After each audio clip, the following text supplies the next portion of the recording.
we discovered, well, I would say the obvious, that we're all faced with the same problems. What we lacked was a similar approach to assess these developments.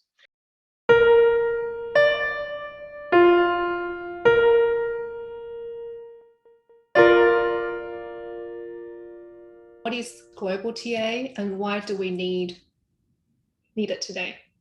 Maybe to start with, TA, technology assessment, is it's a kind of a specific, let's say, undertaking that it does not happen everywhere with a name of technology assessment, but it actually happens everywhere in the terms of the content of what TA does. So assess the consequences of new technologies, let's say, of the new developments. And through the international projects that we did on science and technology, either specific developments like biotechnology, genetically modified foods, which are very contentious developments, actually, or generally, the science and technology policy as such, we discovered, well, I would say the obvious, that we're all faced with the same problems. And when it comes to very contentious developments, I said, like the GM foods, we're really faced through a very, very similar debates, very similar dilemmas for policy making, and very similar uncertainties around these developments. So what we lacked was a similar approach to assess these developments. So everyone would go more or less ad hoc, as we say, just make it up as it goes, a kind of assessment. In Europe, we had more of a tradition, of course, of doing that, and we even had a tradition of trying to have a common approach, so like a common European TA.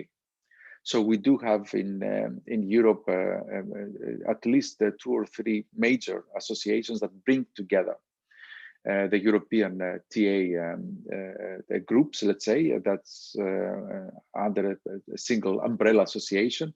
So we have the chance to discuss about these issues. We have the chance to exchange information, to have common projects, to have common methodologies, so on and so forth. But this lacked when it came to the global, let's say, situation, to the situation to the beyond the European Union frontiers. So by working with our colleagues in China, in India, in Australia, by the way, in Russia, Brazil, and so on and so forth, we soon decided to try to get, let's say, again, everyone under a single umbrella association, but this time at the global level. So we developed what we call the Global TA Network, which is very new, by the way. We only started it, and unfortunately, only a couple of months before the Corona crisis. So that even stopped us from having what we hope to be our first global TA conference in person, of course, in 2020. But we're still actually moving on with that idea. And we even now are in contact with the UN, which is the UN system would be an obvious, by the way, location for this type of global TA network.